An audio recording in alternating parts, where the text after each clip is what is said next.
Para. Ese grito que se canta solo en la cabeza apenas alguien dice He-Man, ese "yo tengo el poder", no lo gritó nadie en inglés con esa fuerza.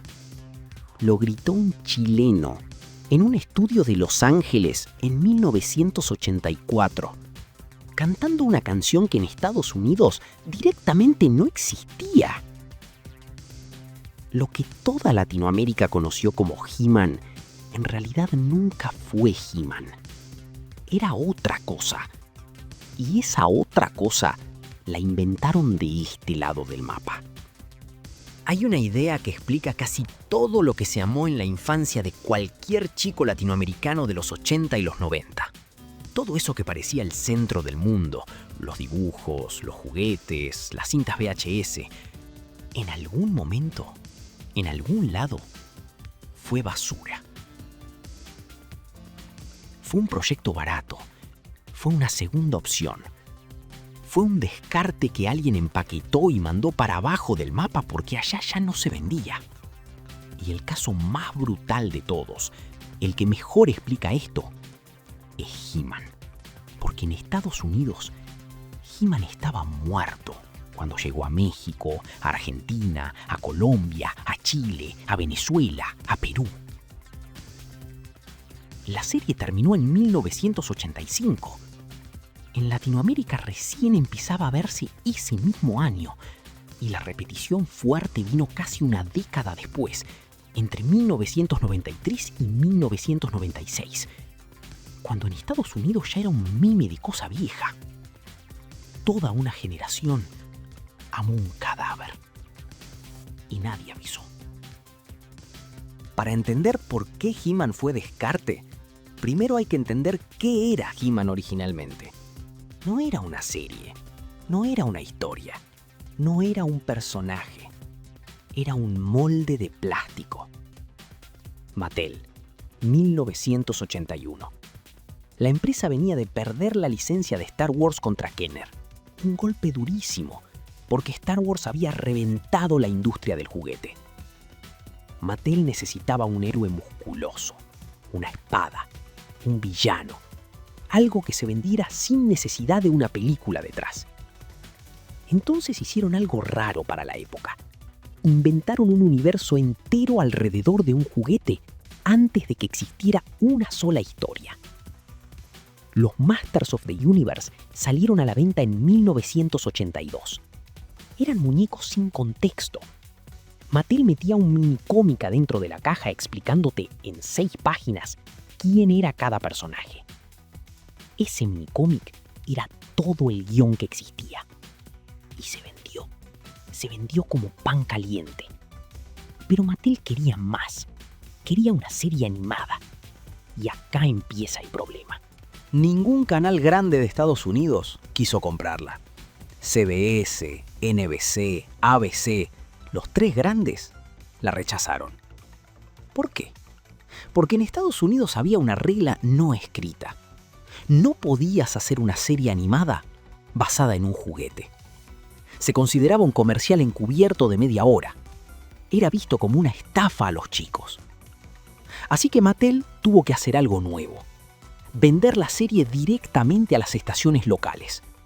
Una por una. En sindicación. El formato más barato y más despreciado de la televisión norteamericana. Le dieron el proyecto a Filmation, un estudio que en ese momento era considerado el último orejón del tarro de la animación. Hanna-Barbera era el techo. Disney era otro planeta. Filmation era la opción del que no tenía plata. Y Filmation aceptó, pero con una condición. Tenían que hacerlo con el presupuesto más chico que se había visto en una serie de fantasía. Punto.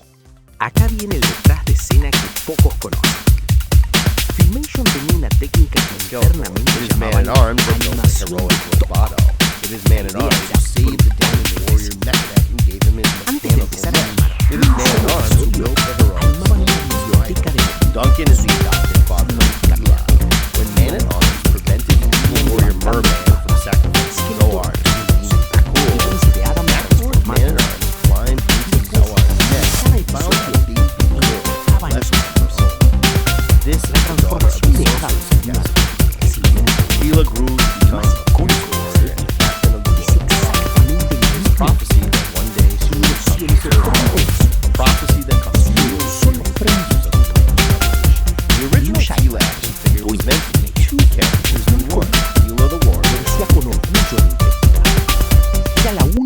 forma de mantener la producción en Estados Unidos. Si no, había que mandarla a Asia, donde era más barato. Pero las consecuencias eran visibles. Los personajes hablaban sin mover la boca. Los fondos se repetían. Los efectos de sonido, el famoso golpe seco, el láser, eran de Star Trek reciclados. Literalmente. Filmation tenía la biblioteca de sonidos de la serie animada de Star Trek y la usó para todo lo que vino después. Esto no es opinión. Esto es animación reciclada al nivel de un Frankenstein. Y sin embargo, y acá está la parte fea, funcionó. Funcionó porque este lado del mapa nadie lo dijo. Funcionó porque para un pibe de 5 años en Ciudad de México, en Bogotá, en Lima, en Santiago, en Buenos Aires, He-Man no era animación. Era un mito. Les vendieron un molde y Latinoamérica le puso el alma. La serie arrancó en 1983. Para 1985 ya estaba terminada. 2 temporadas, 130 episodios.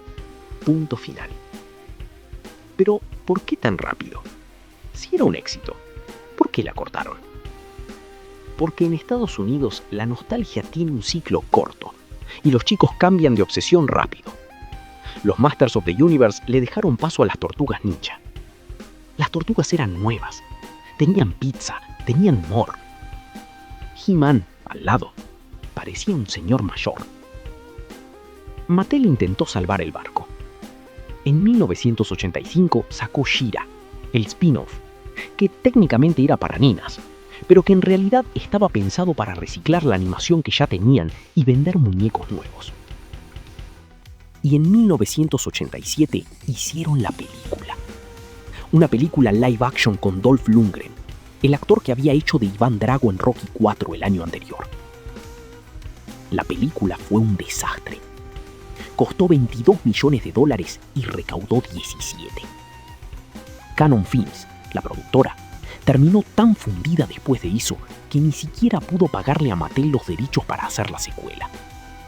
La secuela se canceló. Los sets ya construidos terminaron usados para una película de Jean-Claude Van Damme llamada Cyborg. Para 1988, He-Man en Estados Unidos era una broma. Un fracaso comercial. Un caso de estudio de cómo no hacer una franquicia. Las jugueterías norteamericanas estaban llenas de figuras de Masters of the Universe a precio de liquidación. Mattel, que años antes había facturado $1.500 millones con la línea, perdía plata vendiendo el stock viejo. Y entonces, exactamente cuando allá lo daban por muerto, acá empezaba la fiesta. Pensá esto un segundo. La serie original termina en 1985. En México la estrenó Televisa Canal 5 ese mismo año y siguió retransmitiéndose hasta entrados los 2010. En Colombia arrancó en enero del 84 por Inravisión, los domingos, y se siguió viendo durante años. En Chile la dio Canal 13 entre el 84 y el 88, y después volvió por UCB Televisión. En Venezuela la pasó Venevisión durante toda la década. En Perú, América Televisión Canal 4 la sostuvo en los 80 y volvió a salir al aire incluso en 2018 y 2020. En Argentina la dio Canal 9 entre el 85 y el 87 y reventó en la reposición entre el 93 y el 96. En 1996, en Estados Unidos, He-Man era una nota al pie. En toda Latinoamérica, en cambio, estaba en su pico cultural. Casi una década de atraso. Y nadie lo dijo nunca en voz alta. La canción que canta cualquier latinoamericano de 40 y pico cuando alguien dice He-Man no es la canción original. La canción original norteamericana es instrumental, no tiene letra. Es un tema épico de orquesta y nada más. La versión cantada, la que se sabe de memoria desde México hasta Argentina, fue compuesta y cantada por un músico chileno que se llama Juan Guillermo Mimo Aguirre en 1984. Para Hispanoamérica, solo para Hispanoamérica. En ningún otro lugar del mundo existe esa versión de la canción de He-Man. Es de Latinoamérica. Punto. Y eso lleva a algo que cambia el sentido de toda la historia. Lo que Latinoamérica amó de He-Man. El grito. El doblaje en español mexicano que llegó a toda la región. La pasión con la que la voz decía «Yo tengo el poder». Ellos mandaron el cadáver. Acá le pusieron voz. Le pusieron canción. Le pusieron repetición en los canales. Le pusieron imaginación cuando los pibes jugaban con las figuras. Hay una sensación rara cuando uno descubre estas cosas de grande. Es como cuando se descubre algo de la familia que cambia el sentido de todas las fotos viejas.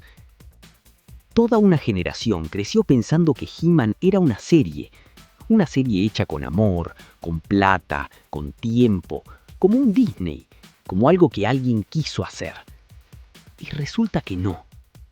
Resulta que era un comercial de juguetes de media hora, animado con la técnica más barata posible, vendido a canales de segunda en Estados Unidos porque los grandes no la querían, cancelado a los 2 años por baja de ventas y revivido en Latinoamérica cuando ya no servía para nada en su mercado original. Y sin embargo, la mayoría todavía recuerda dónde estaba sentada la primera vez que vio la transformación. ¿Qué juguetes tenía? ¿A quién le pidió prestada la espada de plástico? Lo que ellos descartaron, acá formó a una generación entera. Y eso no es ironía, no es tragedia, es otra cosa. Es algo más raro y más nuestro. Porque la nostalgia que produce el tema de He-Man en cualquier latinoamericano de hoy no es nostalgia de la serie. La serie no era tan buena. Si se pone hoy, se ve y duele de qué pobre que era. La nostalgia es por uno mismo. Por el pibe que prestaba atención a algo que el mundo había decidido tirar. Una región entera le dio valor a algo que no lo tenía. Y eso lo hace más nuestro que de ellos. Pensá un segundo cuántas otras cosas que se amaron de chico eran descarte de allá. Las series que dejaron de hacer en Estados Unidos y siguieron en repetición acá durante años. Los juguetes que se vendían en oferta porque allá pasaron de moda. Las películas que se estrenaban meses o años más tarde, dobladas en estudios de Cuernavaca o Caracas o Buenos Aires por actores de teatro que cobraban menos que un técnico gringo. Todo eso formó a Latinoamérica. Y la pregunta que casi nadie se hace, la pregunta que aparece cuando uno se pone a investigar esto en serio, es esta. Si nos dieron lo peor, y con eso construimos lo mejor de nuestra infancia, ¿qué somos capaces de hacer desde nuestra identidad? Pensalo. Seguime, soy el Dato Freak. Y la próxima vez que alguien grite «Yo tengo el poder», acordate de que esa voz vino de Chile.